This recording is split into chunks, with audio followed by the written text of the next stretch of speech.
Welcome to Just Thinking. The town election is on May 21st, and to help you learn about the candidates, I will be interviewing each one that is running for a contested seat. I will ask the same questions of each candidate for an office so we can compare and draw our own conclusions from their responses. These interviews run about 20 minutes each and can be found on the Holliston Cable Access Facebook page and at hcattv.org, so you can watch anytime and anywhere. So let's start. My first candidate is Bill Mayer, who is running for the seat of moderator. Hi, Bill. How are you? Fine, thank you. Thanks for the invitation. No problem. Thank you. So we're going to jump right in and say, how long have you been a resident in Holliston? Since 1984. My wife and I moved here when we had our first child a year or two before that. So I guess However many years that is. 35 years, plus or minus. I'm not a townie, but I'm not a newcomer. Yeah. And tell me a little bit about yourself, where you came from, what you do professionally. Sure. I grew up in Framingham. I graduated from Framingham South High School back in 1970. I went out to UMass Amherst, where I majored in government. I earned my Phi Beta Kappa key while I was there and did reasonably well. I went to law school in Boston at Suffolk Law School, graduated from honors there. I started practicing law in Framingham back in late 1977, early 1978, with a firm there that specialized in municipal law. I became a partner of Aaron Bykowski, who was the town council in Framingham. I had studied municipal law in law school and aspired to that type of position. And I've been practicing law continuously in Framingham since then. I continued in municipal law and I expanded into family law, and now I'm perhaps known equally well for practicing in both of those areas. And here in Holliston, you pretty much put a footprint on that stuff too. What government experience do you have in Holliston? Well, when I first came here, I got involved in school committee work, and I ran for the school committee. I lost. I took on a popular incumbent, and I lost. I learned to pick my battles, but I was appointed to fill a vacancy, and then I was elected by my fellow school committee members to serve as chairman for 3 years.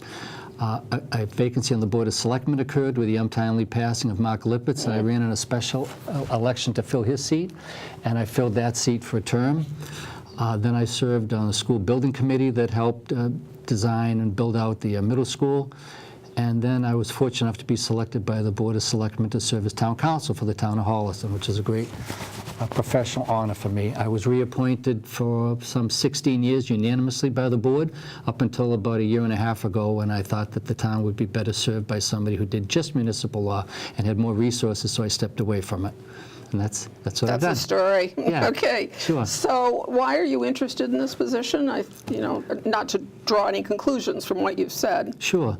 Well, Holliston has had only several moderators over the past 40 or 50 years. I think Bill Clancy did it for decades, and then Kevin stepped in and filled his shoes. When he moved out of town, there was a void, and Jackie, who was retiring as town clerk, willingly stepped forward because there weren't other candidates to step forward at that time, and she's done a great job at filling in that position.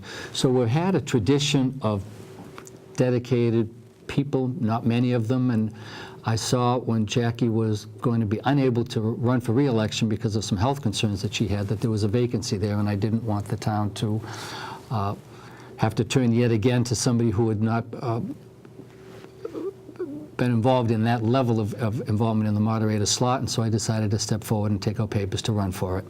Okay, all right, well, it is sort of an extension of all you were doing. Yeah. So the specific skills or experience that come to this post, I mean, again, you've obviously had a lot of experience, but specific skills. Well, I think, first of all, you have to have a general knowledge, I think, of our town meeting process and how it works.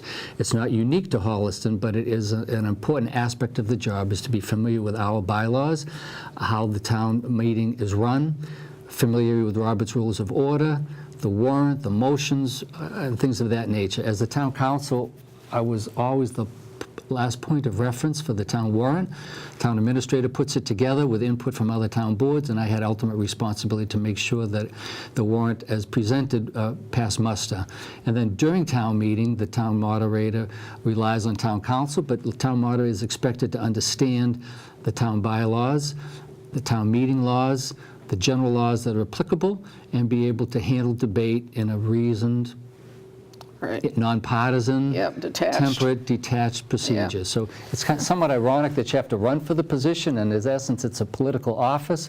But once you're in the position, you have to be apolitical. And I've sat on the stage during, maybe an annual and a special for 16 years, so maybe 30, 35 town meetings with our present and former moderator, help them run the town meeting when I'm called upon.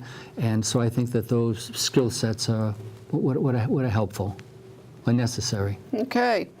Obviously, you're a regular attendee of town meeting. Yeah, I know that because I've seen you there. Yeah, sure. And there are, over the years, there are a certain number of hardcore, dedicated citizens who come out and turn out, and there are others that come for a period of time or not. As you know, Mary, there's a requirement that we have a quorum of 100 people to attend, and sometimes we have to make phone calls to get 100 people there, and other times there are more. So I was on the Board of Selectmen way back when we first started to telecast selectmen's meetings, and the concern was that we would be discouraging attendance at meetings by allowing people to stay in the comforts of their home. I've heard both points of the argument, but for purposes of town meeting, you're not fulfilling your civic obligation if you're staying home watching town meeting. If we don't have 100 people, we can't do the town's business, we can't pay our bills, we can't deal with land use, et cetera. So yes, I've been at town meeting, except for the past year or so, I've had a couple of work commitments that prevent it. But the moderator slot would require only my active participation 3 or 4 nights a year, and I'm happy to do it. You know, it's interesting. The fact of the matter is that I don't think most people really realize it is the only time that the town's business gets done. We do it twice a year, fall and then the spring. Sure. That's it. It's not like that business gets done by other people during the year. Right. There's just such a misunderstanding about that. But anyway, I digress. I agree with you. All right, so one of the things that about town meeting that a lot of people, especially newcomers, come to, say they just don't understand it. Is there anything that the town moderator can do to make it more understandable? I think that I would like to see a comparison between how Holliston's level of citizen participation in an open town meeting like we have with other communities of comparable size, to see if what we get at town meetings is what everybody else is getting, or if we're underperforming. I think outreach would be helpful. Citizens' most frequent initial contact with the town clerk's office when they register to vote, although now it can be done online and other formats. I think that we should, as a community, try to instill in new citizens, young voters, young citizens, as well as others across the spectrum, that it's not a whole heck of a lot to ask of people to come out a couple of times a year to become involved in making decisions about how we're going to use our land, how we're going to develop the town, how we're going to restrict or promote business, how we're going to spend money, how much money is going to be spent on schools, fire, police, et cetera. And I think that outreach is helpful to the extent that I could be helpful as an active moderator in promoting us to citizens groups or reaching out to citizens. I have some thoughts on how I might be helpful in that respect, or I might be unhelpful, but I certainly wouldn't fail from lack of effort. Yeah, I'm thinking that we need to do a very quick, cute, fun video tutorial. We're going to have you up there doing some, I don't know, we're going to turn you into some character. Well, I don't think it would be hard. I think for some people, town meeting is kind of a maze. You have motions, you have motions to amend, you have motions to reconsider, you have time limitations, you have the order of articles is how they're presented. There are a number of different elements to town meeting that are movable parts and could be moved, and some of it may promote some more citizen participation beyond just reaching out and trying to encourage a busy population to prioritize the town's business. Right. You know, the only thing about trying to, I know that they've put it into writing in the FinCom report, so in our warrant we can actually read all of that stuff. Putting it in writing isn't enough, because for some of us, I'm an audio learner kind of thing, so for some of us that may not translate. It's just gobbledygook. Sure. It's trying to make it simple enough without, you can't change it too much, but. I'd be happy to participate in either a video or a forum, informal, before town meeting, to encourage citizens who want to understand the process a little bit better, the statutory framework that it's based against, how a thought becomes an article at town meeting, how how it becomes a law, how it's approved or disapproved by the Attorney General, et cetera. Some folks I think would have interest in that. Yeah, they might. And a lot of town meeting is how we're going to spend the $60 or $65 million that we raise in taxes each year. Yep, yep. I also think that people need to know what kinds of questions they can ask. I think there's some confusion about that. But at any rate, in terms of, is there anything that you yourself would like to change about town meeting? Is there anything in the processes that we could do before, as they're developing the warrant, or during the process? Well, the selectmen have the authority to develop the warrant. Articles are submitted to them by a certain deadline. The selectmen, through the town administrator, determine the order of articles. Historically, we've taken a number of what I call boilerplate articles, the first 5 or 10 or 15 articles. You know, we might consider altering the order of articles to take some land use articles, for example, are traditionally held to the latter part. They frequently get short shrift. They're important articles. There's nothing that says that we can't take them earlier in the process so that people can participate to that extent and save the boilerplate to the end when it's pretty much, when it's fairly routine. That's a thought. I think I'd like to see a brief recess in the middle of the town meeting. We go from 7:30 to 11. That's arguably a long period of time. I don't want to prolong it unnecessarily, but I think a 5 or 10-minute break in the middle might be nice and might promote a little more collegiality. I might like to see if we could do something with childcare so that people can attend. Maybe we have extended day. You know, babysitters are expensive. People are busy in their lives. Maybe see if we could incorporate some sort of a childcare component to allow people to attend without incurring that type of cost or expense. I thought about maybe on election day you can buy a snack as you come in to vote from some group. Maybe we could have something like that down there where people can make a little money for one of our nonprofits. I'm going to, if I'm successful, I'm going to encourage people who haven't spoken before to speak. I'm going to encourage people who, young voters perhaps, who are coming out to get involved and participate in the process, because some of them might find it intimidating to see veteran speakers get up and sometimes not dominate the process, but dominate the process. Dominate the process. But so I'm going to try and see if we can encourage people to feel free to step forward and to speak, even if they're not a professional speaker. I think that sounds great. I really do. Now, do you think that Holliston should move to a representative town meeting where we would be voting for, by neighborhoods or whatever geography, somebody else to represent a cluster of voters? I think not. Earlier in life, I was elected town meeting member in Framingham when I was in law school, and saw that process and saw the debate, and it's not a whole lot different than we have here.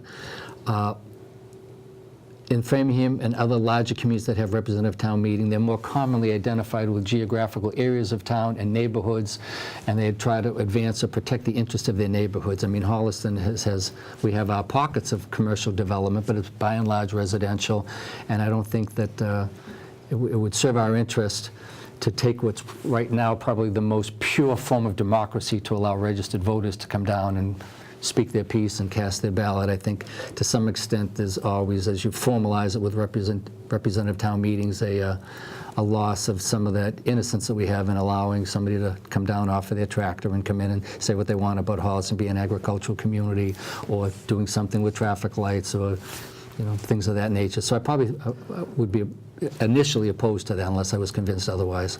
Yeah, that would be a really tough one to work our way through. Yeah. I'm going to let you give a final pitch for yourself as to, tell me why I should vote for you, Mr. Mayor. Oh, thank you. Mr. Mayor, by the way, just, there is a Mr. Mayor downtown, Mr. Blair. I defer to Mr. Blair, who was my letter carrier for years and years. He's Mr. Mayor. I'm just another fellow in town. You're just plain Bill. I think I've always viewed town meeting as an important part of our government process here. Even when I was serving as a member of the Board of Selectmen or the school committee, town meeting was really where it's at. And the position of moderator is a very important position in town, as we've seen. I think that I'm a known quantity. People have had an opportunity to size me up over the past 15 years at town meeting with respect to whether or not I come to the meeting prepared, whether I'm attentive, whether I can explain the process and answer questions. Holliston has a tradition, as I indicated, of having people in that position who don't aspire to other positions, who just come in and they want to continue to serve the town in that respect. The town council's job was a lot of time, a lot of effort, a lot of thinking. The moderator's position for me would be allow me an opportunity to continue to contribute to the town that my wife and I both love dearly, and I think I could do a good job, and the people in town know me, know what I am and what I'm not, and I think that I could serve in a neutral fashion pretty well, so I appreciate the vote.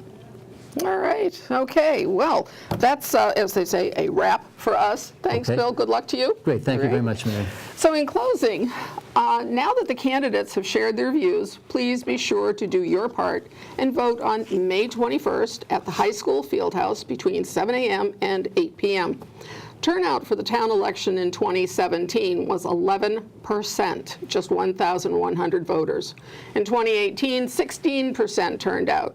We'd like to beat that this year and hit 20% or more. There are also 2 questions on the ballot about retail marijuana to bring town bylaws into line with the latest state regulations. Local government hits you at home and is where you have the biggest influence, and Holliston is the living model of true democracy. Please participate. Thanks.